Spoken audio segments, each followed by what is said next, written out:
Hello everyone, welcome back to Try and Taste kitchen.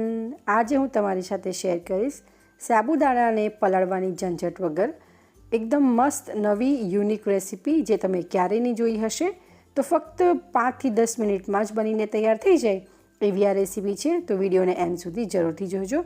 જો તમને આ રેસીપી પસંદ આવે તો વિડીયોને લાઇક કરજો, શેર કરજો અને મારી ચેનલને સબસ્ક્રાઈબ જરૂરથી કરજો. સાથે બાજુમાં એક બેલ આઇકન આવશે, એને પણ પ્રેસ કરી એમાં ઓલ સિલેક્ટ કરજો આવી નવી રેસીપી જોવા માટે. તો ચલો સ્ટાર્ટ કરીએ.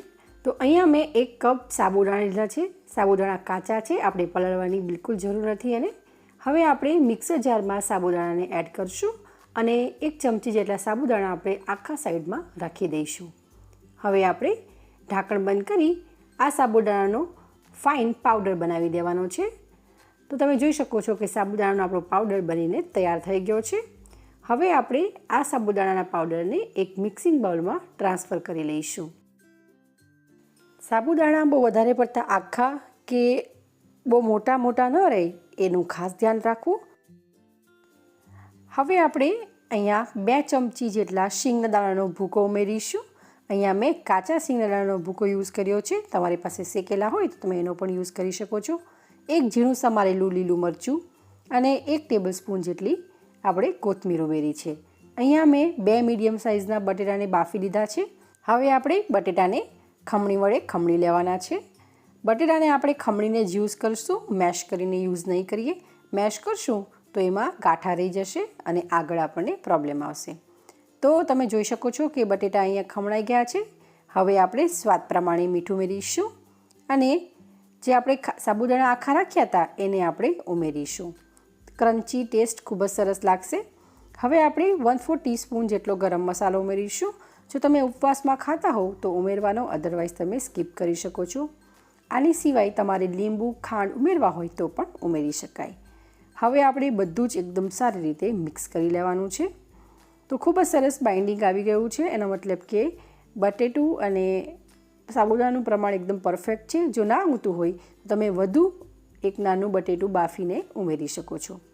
હવે આપણે મિશ્રણને સાઈડમાં રાખીશું અને જે પ્લેટમાં તમારે સેટ કરવાનું હોય એમાં આપણે ઓઇલ વડે ગ્રીસ કરીશું. ત્યારબાદ આપણે મિશ્રણ લઈ આ રીતે હાથથી એ પ્લેટમાં ફેલાવી લેવાનું છે. તો ઇવનલી એકદમ સારી રીતે પ્લેટમાં ફેલાઈ જાય ત્યારબાદ આપણે ચાકુ વડે આ રીતે કટ લગાવી દઈશું. તમારે જે રીતે કટ કરવું હોય એ રીતે કટ કરી શકો છો. તમારે ગોળ શેપમાં કટ કરવું હોય તો પણ કરી શકાય. હું અહીંયા સ્ક્વેરમાં કટ કરું છું. તો તમે સાબુદાણાની ખીચડી, સાબુદાણાના વડા, સાબુદાણાના પરાઠા ઘણીવાર ખાધા હશે. તો આ રેસીપી ક્યારેય જરૂરથી ટ્રાય કરજો, ઘરમાં ખૂબ જ પસંદ આવશે. હવે આપણે આ જે પ્લેટ છે એને ફ્રીઝમાં 5 મિનિટ સેટ થવા માટે રાખી દેવાની છે. અહીંયા પ્લેટમાં સેટ કરવા બાદ પણ થોડો લોટ વધી ગયો છે. તો એને હું આ રીતે હાથથી જ શેપ આપી દઈશ. તો પહેલાં સર્કલનો શેપ આપી પછી તમારે જે પણ શેપ આપવો હોય એ આપી શકો છો. તો આ રીતે મેં હાથથી શેપ આપીને ટીકી તૈયાર કરી લીધી છે. એને પણ સાઈડમાં રાખીશું. 5 મિનિટ થઈ ગઈ છે. પ્લેટને આપણે ફ્રીઝમાંથી કાઢી લઈશું અને ફરીથી આ રીતે એકવાર કટ લગાવી દઈશું. તો પહેલાં આપણે સાઇડ્સને કટ કરી લઈશું જેથી આપણે જે એના આખા પીસીસ છે એ એકદમ પરફેક્ટલી કાઢી શકીએ. તો એક પ્લેટમાં સાઈડમાં રાખી દઈશું. ત્યારબાદ આપણે એક સ્ક્વેર પીસને આ રીતે અલગ કરી લેવાનું છે. એકદમ આસાનીથી અલગ થઈ જશે. તમે જોઈ શકો છો એકદમ પરફેક્ટ આપણો આ પીસ બનીને તૈયાર થઈ ગયો છે. એકદમ પરફેક્ટ સેટ થઈ ગયું છે. તો આવી જ રીતે આપણે આ બધા જ પીસીસ કાઢીને તૈયાર કરી લેવાના છે. તો પીસીસ મેં અહીંયા કાઢીને પ્લેટમાં મૂકી દીધા છે. તમે જોઈ શકો છો એકદમ પરફેક્ટ આપણા પીસ બન્યા છે. હવે આપણે એને ફ્રાય કરીશું. તો તેલ મેં ઓલરેડી ગેસ ઉપર ગરમ કરવા માટે મૂકી દીધું હતું. તેલ બહુ વધારે પડતું ગરમ ના હોવું જોઈએ, મીડિયમ ગરમ હોવું જોઈએ અને મીડિયમ ફ્લેમ ઉપર આપણે આ પીસીસને ફ્રાય કરી લઈશું. તમને આ રેસીપી કેવી લાગે છે એ મને કમેન્ટ કરી જરૂરથી જણાવજો. જો તમને પસંદ આવતી હોય તો વિડીયોને લાઇક કરજો, શેર કરજો અને ચેનલને સબસ્ક્રાઈબ કરજો.